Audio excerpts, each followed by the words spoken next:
Olá, meus queridos irmãos, que a paz do Senhor esteja com vocês nesse momento. Estamos aqui com mais um vídeo para trazer a palavra do Senhor, para estarmos nos alimentando espiritualmente com a palavra. E hoje vamos estar falando um pouquinho do apóstolo Pedro, que no capítulo 26, a partir do versículo 30, que o título é Jesus anuncia a negação de Pedro. E fala, e tendo cantado o hino, saíram para o Monte das Oliveiras. Então Jesus disse a todos, todos vós vos escandalizará de mim esta noite, porque está escrito, ferirei o pastor e dispersarão as ovelhas do rebanho. Mas, depois da minha ressurreição, eu irei adiante de vós para a Galiléia. Mas Pedro respondeu, ainda que todos se escandalizem de ti, eu nunca me escandalizarei. Disse-lhe Jesus, em verdade vos digo, que esta noite, antes que o galo cante, tu me negarás 3 vezes, Pedro. E disse-lhe Pedro, ainda que tenha de morrer contigo, não te negarei. E todos disseram o mesmo. Vamos ver se é isso mesmo que eles fizeram. Então, saindo dali, Jesus estava no Monte das Oliveiras e foi para o jardim do Getsêmani, orar. E chamou eles e separou, em particular, Pedro, Tiago e João, para ir com eles orar. Então, enquanto Jesus orava, o sono pesado veio sobre ele e eles dormiram.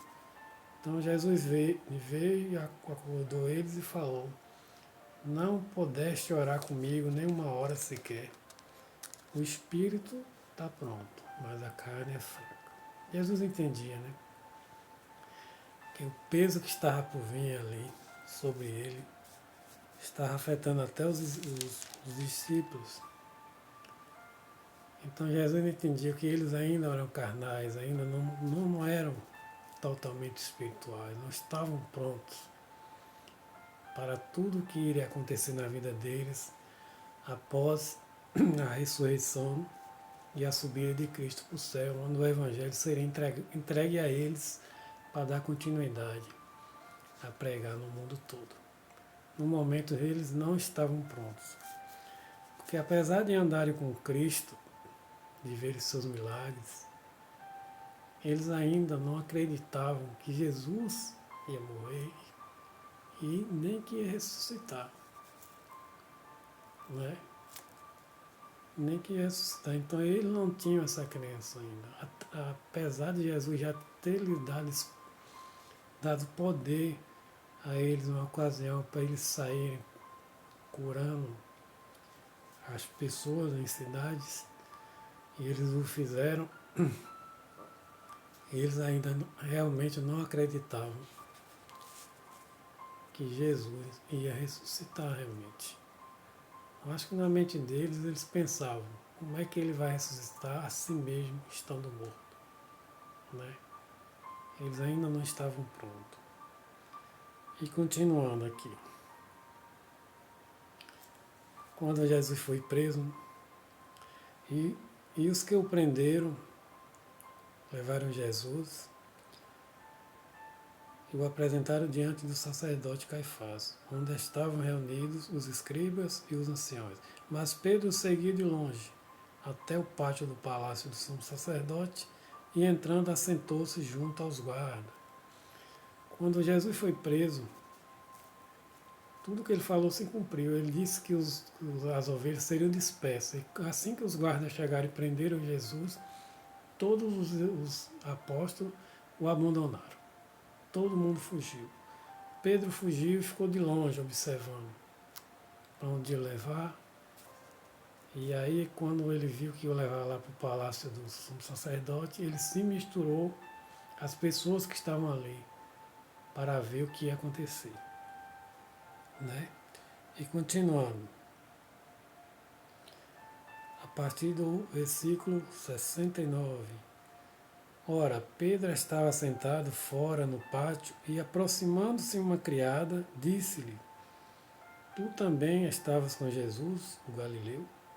Mas ele o negou diante de todos, dizendo: Não sei o que dizes. E ao sair pela porta, viu outra criada e disse aos que estavam ali: Estes também estavam com Jesus, o Nazareno. Mas ele negou outra vez, sob juramento: Não conheço este homem.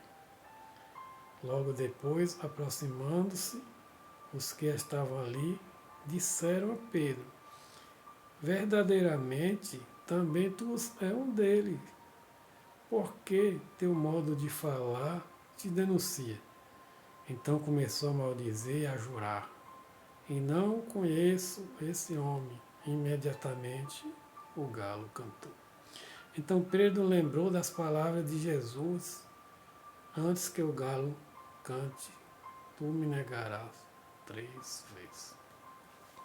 Ali, meus irmãos, eu fico imaginando ali, Pedro observando o julgamento de Cristo, e no momento que o julgamento acabou, que Cristo foi enviado a Pôncio Pilatos, naquele momento ali, Pedro ainda estava no pátio ali, negando o Senhor Jesus.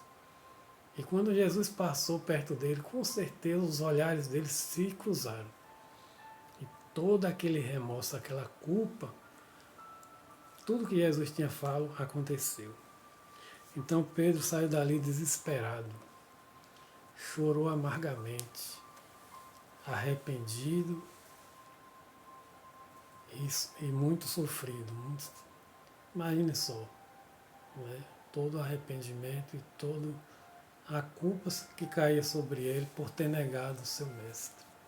Mas Jesus entendia, porque Jesus sabia que os apóstolos não estavam prontos espiritualmente, ainda eram carnais, não estavam prontos ainda para assumir estar ao lado de Jesus numa tarefa tão grande. Então eles precisavam ver o poder do Senhor, a ressurreição e as promessas que ele falou se cumprirem. Que ele disse que ressuscitaria ao terceiro dia, que seria levado aos pecadores, seria açoitado, humilhado, morto e sepultado. E ao terceiro dia ressuscitaria. E foi o que ele fez. Mas até esse momento, os apóstolos, e principalmente Pedro, não acreditavam nisso. Apesar deles terem assistido, testemunhado Jesus ressuscitar outras pessoas, ele não acreditava que Jesus fosse ressuscitar, porque como ele poderia ressuscitar estando morto?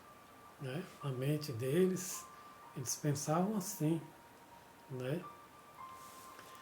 Mas Pedro, apesar de ser, né, apesar de ser um homem rústico, um homem.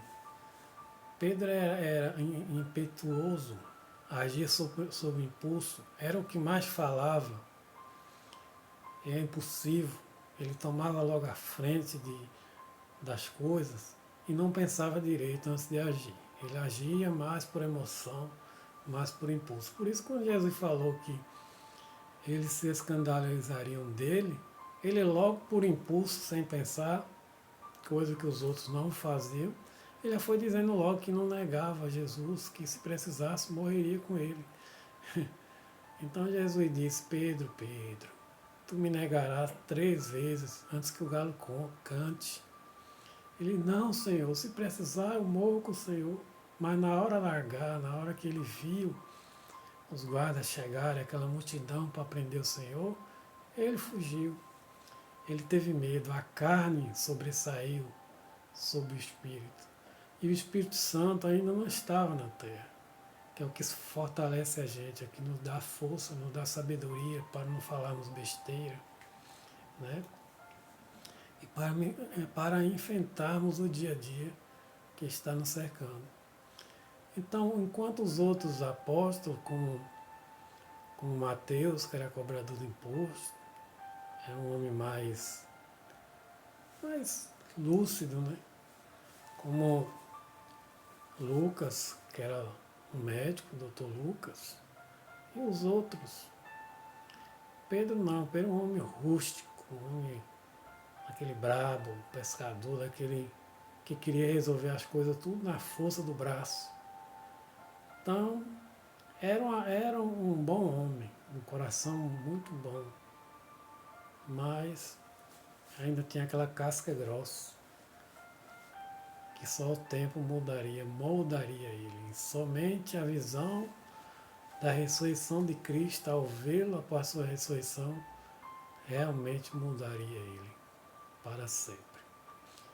Tanto antes de o Senhor subir ao céu, quando o Senhor ressuscitou, que Maria foi a primeira a chegar no túmulo, que viu os anjos, que disse que Jesus não estava mais ali, e ela viu o próprio Jesus. E Jesus disse, vá e avisa seus irmãos. Então ela foi e falou para eles que o túmulo estava vazio, que Jesus tinha ressuscitado. Então eles duvidaram, nenhum deles acreditou. Mas Pedro duvidou, mas Pedro, com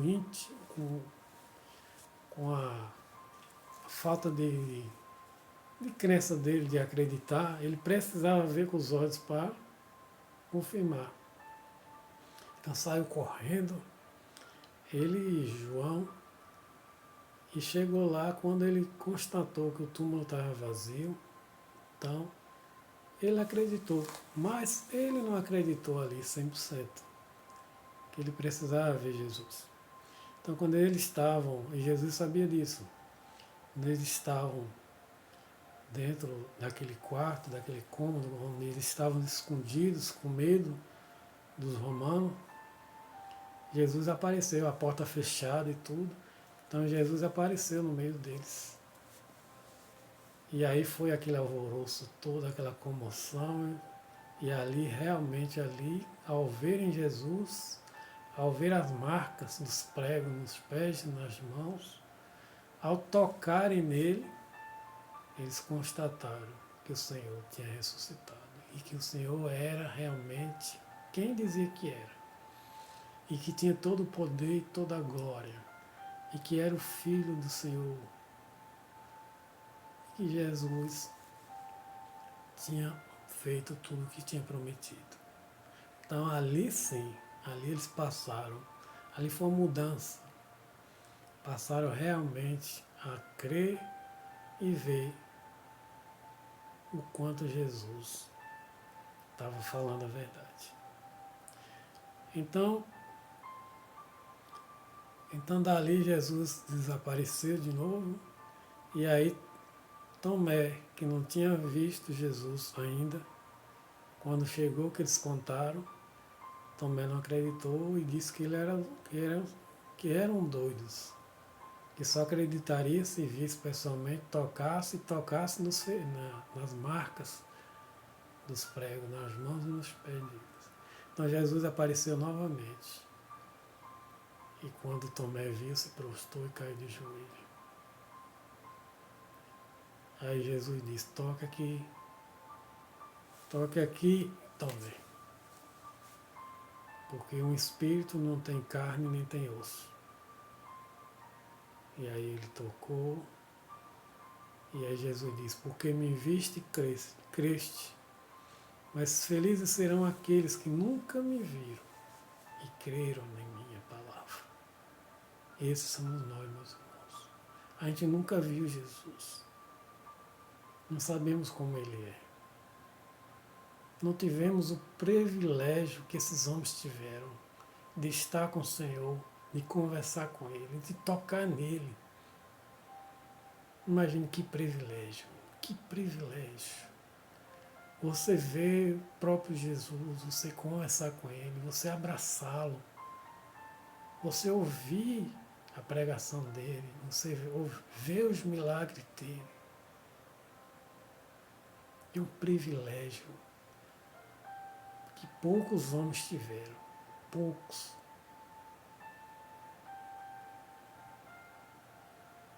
Mas quando ele diz, felizes são aqueles que nunca me viram e creram em mim, esses somos nós.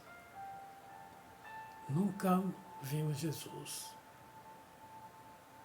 mas sabemos que Ele está aqui com a gente. Conhecemos a sua história, a sua passagem e a sua palavra viva. Não vemos Jesus, mas o sentimos. Ele dentro de nós, dentro do nosso coração, todos os dias, através do Espírito Santo. Então, os apóstolos saíram dali e ele disse, vão para Galiléia, lá vocês me verão de novo. Lá eu darei instruções a vocês. Então eles foram para lá, para Galiléia, e se encontraram com o Senhor lá. E o Senhor ainda ficou um tempo com eles, pregando e ensinando. Até que chegou o dia de o Senhor subir ao céu. Então todos acompanharam aquele lugar para onde ele ia, da onde ele ia partir para o céu. E antes que o Senhor subisse, disse a eles, não saiam de Jerusalém ainda. Esperem, porque serão revestidos de poder do alto, que era o Espírito Santo, que estava chegando à terra. Então o Senhor subiu e eles continuaram lá, esperando, até que o Espírito Santo chegou e desceu sobre cada um deles como línguas de fogo, e foram todos cheios do Espírito. E ali Pedro, que era o mais acanhado, que é o mais acanhado em eloquência, em falar, por causa que era um homem muito rústico. De repente Pedro tomou a palavra e discursou e falou e pregou durante uma hora inteira. E ali se encontrava vários tipos de pessoas, de várias nacionalidades, onde falavam vários idiomas. E ali, à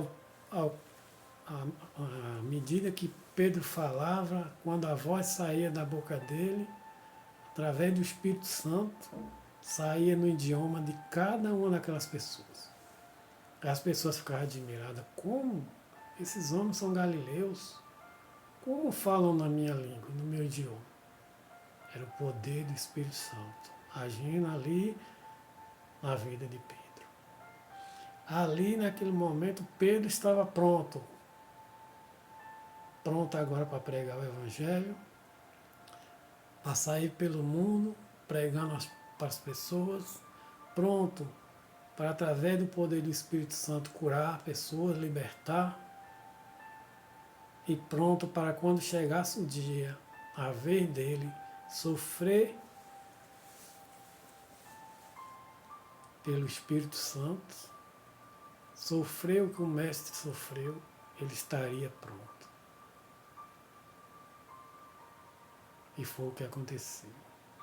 Ele teve uma vida de perseguição, perseguiram, prenderam, e aí ele viu os milagres do Senhor acontecer na vida dele. E somente quando chegou o tempo dele partir, é que Deus permitiu. E ele foi preso, condenado e crucificado, com a mesma morte que seu mestre foi. E ali ele já estava pronto para morrer por Cristo. Estava pronto para morrer pelo Evangelho. Tanto que ele disse, na hora que foram crucificá-lo, ele disse, não sou digno de morrer como o meu mestre morreu. E aí, crucificaram ele de cabeça para baixo. Porque ele não se achou digno nem na morte.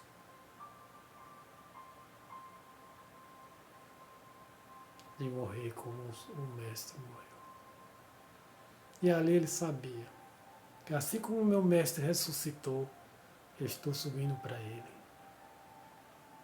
Eu estou indo ao encontro a ele. Eu estou indo estar com ele. É agora, nessa morte de cruz dolorosa, é que começa o meu descanso. É que começa a minha vida de verdade. É que começa aqui meu encontro com o Senhor novamente. Onde agora não mais ficarei longe dele. agora estarei com ele para sempre. Foi assim que Pedro superou todo aquele medo do início. Pedro se arrependeu, errou, mas se arrependeu, mas Cristo conhecia seu coração. O Senhor entendeu e o perdoou quando ele chorou amargamente e pediu perdão ao Senhor. O Senhor perdoou de coração, porque o Senhor estava esperando que ele pedisse o perdão.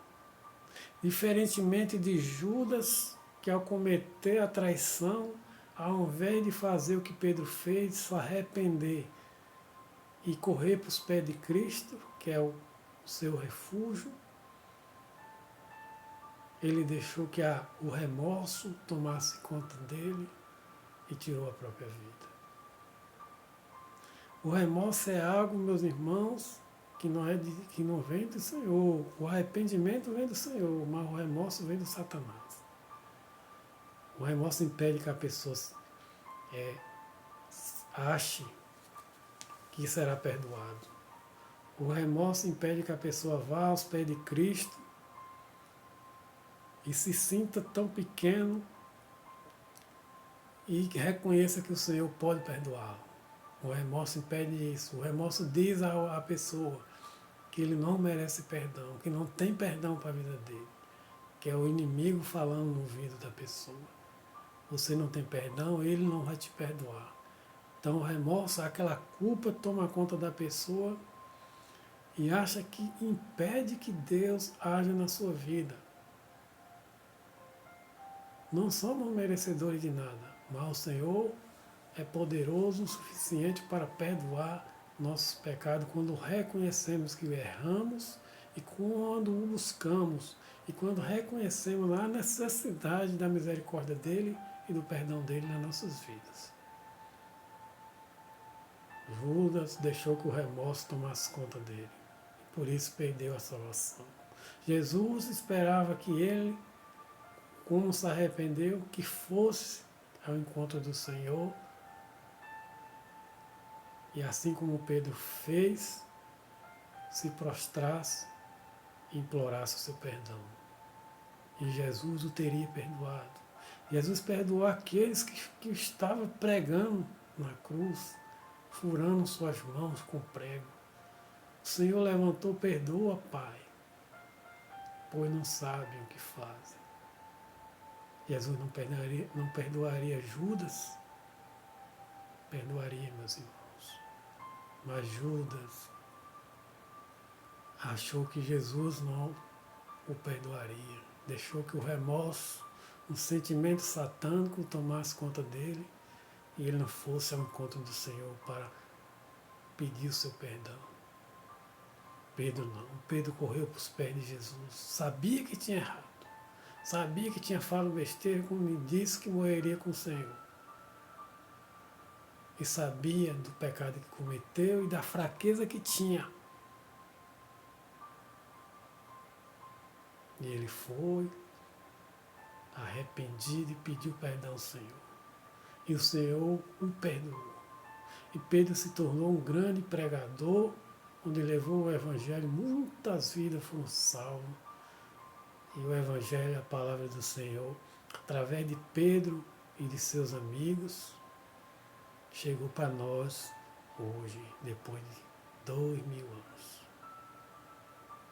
Através da coragem desses homens e de tantos outros ao longo da história, para que o Evangelho chegasse aos nossos dias. E o Senhor está de braços abertos até hoje. Assim como ele fez com Pedro. Ele está de braços abertos para aqueles que se arrependem de uma vida mundana, de uma vida desregrada, de uma vida de pecado, de crimes, de adultério. O Senhor está esperando que você se arrependa. Que você vá até Ele e reconheça seus erros. O Senhor espera até o último momento. E nunca é tarde para aqueles que querem ir ao encontro do Senhor. Imagine só aquele ladrão que estava do lado do Senhor na cruz. Um homem levou uma vida de crime a vida toda. Mas ao ver o Senhor, ele reconheceu que o Senhor era o próprio Deus. E ali, debaixo da mesma sentença, há minutos, há segundos de morrer, ele pediu perdão ao Senhor. E o Senhor o perdoou e disse: hoje mesmo estarás comigo no paraíso. Isso é um exemplo, meus irmãos, que tanto que Deus é paciente conosco, o tanto que Ele espera para que nos arrependamos de uma vida de pecados, de uma vida que achar que esse mundo aqui só existe isso, que não existe mais nada além disso. O Senhor vai te esperar até o último momento, até o último suspiro da sua vida. Até quando você estiver ali no último suspiro e se seu pensamento se elevar a Cristo pedindo perdão, Ele te resgata e te perdoa. Nunca é tarde para aqueles que querem ir para o Senhor. Tarde é para aqueles que já morreram e se perderam. Esses não tem mais jeito, não tem mais volta. Mas enquanto você respirar, meu irmão, minha irmã, enquanto você respirar, enquanto tiver um fôlego de vida em você, você ainda tem chance de estar com o Senhor, de salvar sua vida, sua família. Mas às vezes é melhor não arriscar. É melhor ir lá agora e não dizer: não, vou esperar ficar mais velho, porque você não sabe o dia, nem a hora, nem quando a gente vai partir. Portanto, quanto menos esperar é melhor. Porque o Senhor é misericordioso. O Senhor é amor. Mas também o Senhor é justiça. Ele ama, tem misericórdia, perdoa, mas também vai julgar a gente. Venha para os braços do Senhor. Venha, traga sua família, traga seus filhos. Porque esse mundo não nos oferece mais nada. Não existe mais nada para nós aqui. E o Senhor está esperando. O quanto Ele é bondoso e paciente. Somente quem sabe, quem tem Ele no seu coração, é que sabe o que é estar com Jesus. E que Deus abençoe cada um de vocês. Que o Senhor possa tocar no coração de jovens, crianças, adultos e idosos. Que o Senhor possa estar nas suas vidas, nas suas finanças, nos seus relacionamentos. Coloque o Senhor em cada ponto da sua vida. Coloque Ele em tudo. Porque se você tem Ele, nada pode te parar. Que Deus abençoe. Um beijo no coração de cada um de vocês. Vamos orar. Querido Pai e eterno Deus, Criador do céu e da terra e de tudo o que há, meu Pai. Abençoa cada irmão, meu Pai e irmã, que vai ver esse vídeo. Ó Senhor Jesus, eu não sei o que acontece na vida de cada um deles. Se estão com problema na vida financeira, ó meu Pai, dê solução. Se estão enfermos, meu Pai, o Senhor tem a cura. E na vida sentimental, meu Pai, resolve, meu Pai, casamento destruído. Ó meu Pai, organiza a vida de cada um, Senhor. Porque o Senhor tem a solução para aqueles que te buscam. Abençoa cada um, em nome do Pai, do Filho e do Espírito Santo. Amém. E graças a Deus. Muito obrigado, meus irmãos. Um grande abraço. para todos vocês.